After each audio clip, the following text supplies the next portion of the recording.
Hai, apa kabar? Nama saya Nico Omeriongkire. Hari ini saya ingin menyampaikan tips and tricks dalam trading di pasar emas. Karena begitu banyak orang menanyakan bagaimana menghasilkan uang di pasar emas, saya memutuskan untuk membuat video yang singkat saja dengan tips dan triks bagaimana bisa masuk dan keluar secara menguntungkan di pasar emas. Nah, kalau kita melihat trading sendiri itu, mungkin Anda tahu atau tidak, tetapi ada dua cara yang bisa dilakukan sebagai trading. Nah, yang pertama itu ada discretionary trading yang dilakukan sama 85% dari semua trader di seluruh dunia. Dan ada juga system trading yang dilakukan oleh sekitar 15% dari semua trader di dunia. Nah, sebelum saya melanjutkan, coba menjawab pertanyaan saya gitu. Sistem yang mana kira-kira yang paling bagus? Apalagi itu discretionary trading atau system trading? Nah, mungkin sebelumnya saya perlu menjawab dulu. Apa itu discretionary trading? Karena Anda pasti tanya-tanya. Nah, discretionary trading itu trading dengan melibatkan perasaan. Nah, mungkin Anda sudah pada saat ini trading dan Anda mungkin juga trading dengan melibatkan perasaan. Mungkin Anda pernah dengar orang mengatakan, wah, feeling so strong. Ya, pada awalnya dia mengatakan, wah, saya yakin harga emas pasti akan naik. Tapi ternyata, oops, feeling so wrong. Ternyata salah dia, karena harganya turun.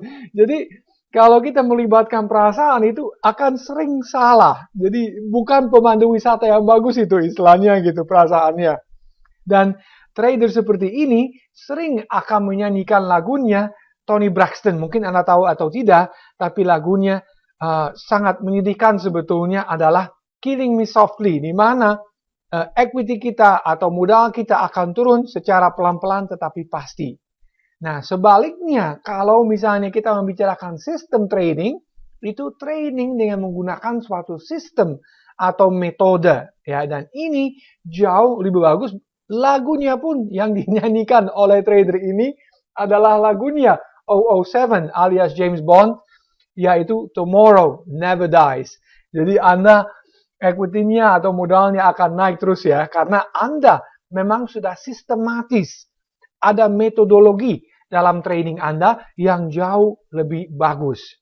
Nah, apa implikasi dari dua macam trading ini adalah bahwa uang itu akan mengalir secara terus-menerus tanpa hentinya dari discretionary trader ke system trader. Oleh karena itu juga ini disebutnya the stupid money, ya, dan ini adalah the smart money atau uang yang pintar yang selalu menghasilkan banyak sekali uangnya. So again, sistem atau metode diperlukan untuk trading. Nah, sistem yang paling bagus adalah sistem yang menggunakan analisa teknikal dan itu mudah sekali untuk dipelajari. Nah, kalau misalnya Anda melakukan discretionary trading atau dengan kata lain Anda melibatkan perasaan-perasaan seperti apa yang dilibatkan adalah seperti ini. Yaitu ada 3, itu universal dimanapun orangnya pasti punya perasaan seperti fear, greed, dan juga hope. Ya, ketakutan, keserakahan atau kerakusan, dan juga harapan. Nah, orang yang nyangkut itu masuk semuanya di sini ya, karena mereka selalu mengharap bahwa posisi mereka akan balik.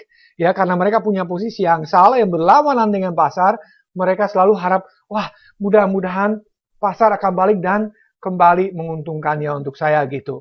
Dan hati-hati, jika Anda melibatkan perasaan, Anda akan mengalami pada akhirnya sebuah bencana mental, bukan bencana alam, tapi bencana mental. Dan di sini ada 4 stadium, stadium 1, 2, 3, dan 4. Dan kalau stadium 4 itu masuk RSJ, saya suka bercanda gitu, alias rumah sakit jiwa. Jadi hati-hati sekali ya, kalau bisa jangan pernah melibatkan perasaan Anda dalam berinvestasi. Memang mudah untuk dibicarakan, lebih sulit untuk dilakukannya. Oleh karena itu nanti pada akhirnya saya akan membuka suatu tips untuk Anda supaya Anda bisa menghindari perasaan dalam trading. Nah, lalu kalau Anda melibatkan perasaan juga banyak sekali godaan. Katanya kalau laki-laki itu godaannya 3, ya, harta, tahta, wanita. Nah, kalau di sini, alhamdulillah puji Tuhan, hanya 2. Ya, yang pertama itu floating loss atau kerugian yang mengambang. Nah, itu dengan kata lain, kalau misalnya Anda punya posisi yang salah dan Anda membiarkannya, itu akan mengakibatkan kerugian yang makin besar, ya. Jadi setiap hari misalnya bisa makin besar, bisa juga mengecil, tapi bisa juga makin membesar. Dan yang kedua itu locking. Nah, locking itu seperti apa? Itu misalnya contohnya, Anda buka posisi baru, jual gold. Kenapa demikian? Karena Anda pikir gold akan turun dulu harganya. Misalnya Anda sell atau jual di 12.30. Ternyata setelah Anda buka posisi ini, harganya naik dan Anda mulai panik. Wah, jangan-jangan harganya makin naik, jadi saya akan makin rugi. Oleh karena itu, Anda membuka posisi baru, beli atau buy gold di misalnya contohnya 12.40. Dengan kata lain, Anda sudah mengalami kerugian $10. Nah, sekarang karena Anda punya sell, Anda punya buy, tentunya kerugiannya tidak akan makin besar, juga tidak makin kecil. Cuman besok harinya Anda bangun makin pusing. Kenapa? Karena ya harganya tetap akan berjalan terus, akan tetap volatile, fluktuatif, dan Anda harus memutuskan buka yang mana dulu. Ya, so ini sangat memusingkan dan saya merasa sangat tidak bijaksana kalau Anda melakukan floating loss ataupun locking. Nah, satunya juga yang perlu disampaikan adalah bahwa floating loss atau kerugian yang masih mengambang adalah penyebab utama atas kehabisan dana investor. Selalu ingat itu. Jangan membiarkan kerugian itu menjadi makin besar. Nah, bagaimana caranya? Nah, ini ada obatnya memang. Ya, nama obat satu-satunya lawan kedua godaan yang saya sebut tadi adalah stop loss. Nah, kalau Anda ingin mengibaratkan ini stop loss seperti apa? Nah, ini ibaratnya kalau misalnya Anda ikut acara Fear Factor dan Quizmaster mengatakan tantangan berikutnya adalah Anda harus naik pesawat Fokker, ya, yang kecil yang pakai baling-baling itu, bayangkan saja, dan Anda nanti 1.000 kaki di atas daratnya harus melompat. Berani nggak? Kalau berani, hadiahnya adalah 500 juta. Ya, langsung buka akunnya. Lumayan kan, gitu. Mungkin Anda pikir, wah lumayan juga nih. Tapi ya kalau saya melompat nanti, jangan-jangan saya meninggal dunia. Kecuali, nah ini kecuali ada tentunya parasut ya. Nah, ini parasutnya ibaratnya stop loss. Oleh karena itu juga saya menyarankan jangan pernah masuk ke pasar, ya, baik itu pasar emas atau pasar yang lain, tanpa menggunakan stop loss. Nah, ini contohnya. Misalnya Anda beli emas di 12.30, kalau misalnya naik tentunya Anda akan senang karena mendapatkan keuntungan. Tapi mungkin nggak pasar turun? Well, itu pasti mungkin, itu selalu bisa terjadi. Oleh karena itu, kita akan memasang stop loss di bawah entry point kita, di bawah 12.30. Contohnya misalnya di sini 12.20, di mana kita mengalami kerugian $10. Nah, fungsinya dari stop loss sebetulnya ada 2. Yang pertama tentunya membatasi kerugian Anda supaya tidak makin besar dan Anda menentukan sendiri ini stop loss-nya. Mau misalnya 12.20 boleh, 12.25 boleh, 12.10, 12.00 itu oke-oke saja, tetapi yang penting Anda dapat membatasi kerugian Anda. Dan kedua tentunya dalam jangka panjang Anda juga bisa mengamankan modal Anda. Ini juga sangat penting karena jika misalnya salah Anda kena loss, itu tidak masalah karena modal Anda masih banyak. Nah, kalau misalnya Anda menggunakan stop loss dalam jangka panjang, aman, ya itu pasti. Tetapi pasti untung nggak? Nah, ini belum tentu akan untung. Oleh karena itu, Anda itu harus menggabungkan penempatan stop loss dengan risk to reward ratio. Nah, ini saya sering sebutnya rasio ajaib. Kenapa demikiannya? Karena jika Anda menggunakan rasio ini, Anda harusnya mendapatkan keuntungan dalam jangka panjangnya. Nah, ini juga saya mau sampaikan, minimumnya rasio ini harusnya 1:2. Ya. Nah, kenapa demikian? Karena setelah saya baca sekian banyak buku mengenai top traders top trader bahkan di United States itu dari 10 kali transaksi, mereka 6 kali dan 4 kali Nah, coba Anda tebak itu, apakah 6 kali untung atau 6 kali rugi? Ternyata mereka itu 6 kali rugi dan hanya 4 kali untung. Nah, Anda pasti bingung sekarang, mana mungkin? Bahkan seorang broker pun ketika saya kasih pelatihan ini di Surabaya, dia mengatakan tidak mungkin. Pak Niko katanya, karena saya aja, ini broker di Surabaya, ruginya 2 kali dan untung 8 kali. Ya. Nah, tetapi saya bilang sama dia, apakah Anda untung nggak jangka panjangnya? Karena saya sudah tahu, orang seperti ini sering mengalami penyakit, saya sebutnya, penyakit takut untung besar. Yang penting untung.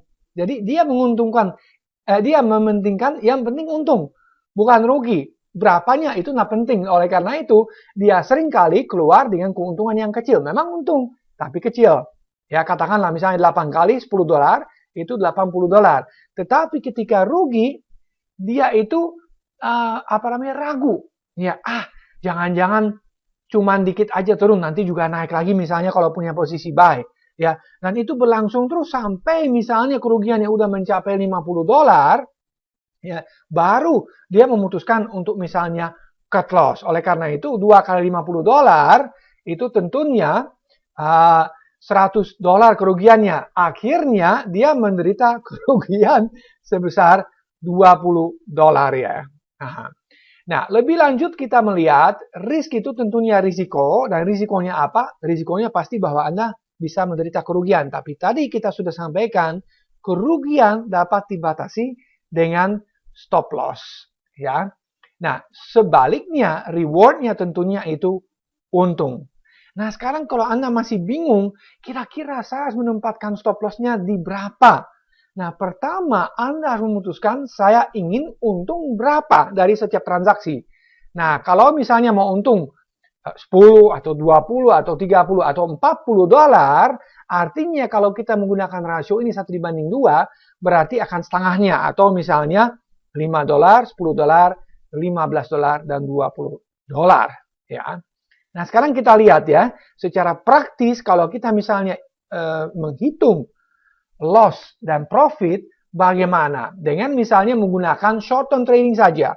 Ya, misalnya kerugian $5, keuntungannya $10. Nah, kalau kita hitung 4 kali $10 berarti $40, kerugiannya 6 kali $5 berarti minus $30, totalnya plus $10.